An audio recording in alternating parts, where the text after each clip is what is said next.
Hello friends, welcome back to my YouTube channel Vaishnavi free education classes. Friends, मैं आप सभी का 2 मिनट लेना चाहूँगी और ये 2 मिनट आपके लिए बहुत इंपॉर्टेंट होने वाले हैं।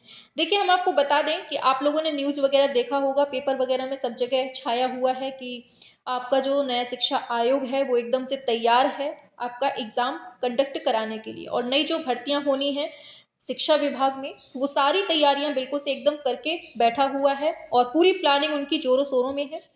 तो आप लोगों को थोड़ा सा बताना ये था कि चुनाव, आप लोग एक तरह से इतना याद रखिएगा, बीच में आपके नदी हुई है, नदी पड़ी है बीच में आपके, नदी मिल रही है और उस नदी के पार आपका सिलेक्शन रखा हुआ है। तो बस अपने और एग्ज़ाम के बीच की दूरी केवल इतना समझिए कि आपके बीच में केवल चुनाव जैसी नदी है, इसके बाद आपका सिलेक्शन है, आपका एग्ज़ाम है। तो आपके पास ज़्यादा टाइम नहीं है।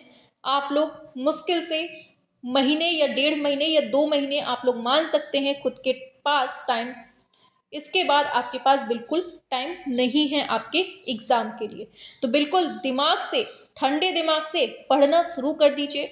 दिन रात लग जाइए, जैसे एग्ज़ाम के टाइम पर आप लोग दिन रात लगते हैं और तबीयत अपनी बिगाड़ लेते हैं, तो वैसे ही अभी से लग जाइए, अभी से लग जाइए, ताकि लास्ट में आपकी तबीयत ना बिगड़े। अगर तबीयत बिगड़नी है तो अभी 2-4 दिन के अंतराल में ही बिगड़ जाए और आप उसको बिल्कुल से सहन करने के लिए बिल्कुल एकदम तत्पर हो जाएं। ठीक है, 2 महीने में बिल्कुल से अपने आप को इतना तत्पर कर लीजिए, इतना ज़्यादा तत्पर कर लीजिए कि फिर एग्ज़ाम के टाइम पर बिल्कुल भी आपको दस्त और उल्टी ये सब न लगे बिल्कुल भी। ठीक है, क्योंकि आप लोग बहुत टेंशन में आ जाते हैं। देखिए, यहाँ हम दिखा दें आपको, देखिए क्या दिया है, आप लोगों ने देख ही लिया है। खैर, दिखाना तो कोई वही नहीं है, लेकिन फिर भी समझ लीजिए। दिया है आचार संहिता खत्म होने के बाद भर्ती की तैयारी में आयोग है, बिल्कुल एकदम परफेक्ट तरीके से बिल्कुल से तैयारी बनी हुई है। ठीक है, देखिए इन्होंने क्या कहा है। बताया गया है कि माध्यमिक शिक्षा सेवा चयन बोर्ड की ओर से 4100 से अधिक पदों के लिए आवेदन मांगे गए थे। इसके लिए 13 लाख से अधिक आवेदन पहुंचे थे। हालांकि भर्ती प्रक्रिया पर कोई निर्णय नहीं लिया जा सका है। ये नीतिगत फैसले हैं, इसलिए आयोग की बैठक में इस पर निर्णय लिए जाएंगे।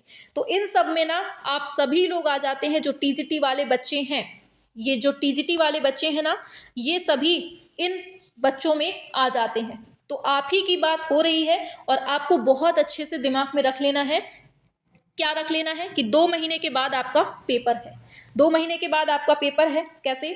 जैसे आप यहाँ पर खड़े हुए हैं, बीच में ये नदी बह रही है और ये नदी है आपका चुनाव। केवल चुनाव 2 महीने के लिए, मान लीजिए 1 से 1.5 महीने, 2 महीने तक ले सकते हैं आप लोग। बाकी ये आपका सिलेक्शन रखा हुआ है। ठीक है, ये सिलेक्शन है, आपका एग्ज़ाम है। तो आपको एग्ज़ाम क्रैक करना है ना, तो ये मात्र 2 महीने के अंदर ही आपको पूरी अच्छे से तैयारी कर लेनी है। जो आप एग्ज़ाम के टाइम पर लगते हैं वही आप आज से लग जाइए, दिन रात एक कर दीजिए, क्योंकि एग्ज़ाम तो बिल्कुल अटल सत्य है, आपका होना ही है। 2 महीने नहीं होगा, 3 महीने ज़्यादा से ज़्यादा खिसक सकता है, 4 महीने खिसक जाएगा। अरे जुलाई में होगा, होगा कि नहीं होगा, ये 100% तय है। फॉर्म भरवाए गए हैं, 100% तय है, आपका एग्ज़ाम होने वाला है। इसलिए आपको बिल्कुल से जुट जाना है। ठीक है, एक और दिखाते हैं। देखिए, ये देखिए, उच्चतर शिक्षा के अधिकारी बैठ गए हैं उधर पे और सब पूरे निर्णय लिए जा रहे हैं। और ये जो स्पष्ट रूप से लिख दिया है ना इन्होंने, 4100 से अधिक पदों के जो आवेदन ले लिए गए थे, उन पर अभी तक कोई भी जानकारी नहीं हो पाई है और इसी पर बेस्ड एग्ज़ाम जो कंडक्ट होगा आपके चुनाव के बाद होने वाला है। तो आपको बिल्कुल से प्रिपेयर रहना है, अपनी तैयारी करते रहना है जोरों शोरों से। और सबसे ज़्यादा आपको प्रैक्टिस सेट सॉल्व करना है। अब थ्योरी तो आपको खुद से पढ़नी ही है, खुद से थ्योरी तो आपको पढ़नी ही है, plus practice set daily solve करिए। 125 क्वेश्चंस का अपना बिल्कुल से मजबूत रखिए। हम शाम को 7 बजे आपकी टीजीटी आर्ट वालों के लिए करवा रहे हैं, तो आप सभी को शाम को 7 बजे जुड़ना है। 125 क्वेश्चंस का मॉडल टेस्ट आपका डेली चल रहा है, तो आपको सभी को जुड़ना है। ठीक है, चलिए फिर ऑफ करते हैं। बस इतना ही बताना था। 2 महीने हैं, 2 महीने में अगर आप एक दिन में 125 क्वेश्चंस कर रहे हैं ना, तो मान लीजिए 60 दिन में 125 गुणे 60 कर दीजिए। अब सोच लीजिए कितने क्वेश्चंस हो जाएंगे। बाकी थ्योरी प्लस पढ़ना ही है खुद से। ठीक है, चलिए फिर ऑफ करते हैं। बस यही बताना था आपको। Thank you, bye bye.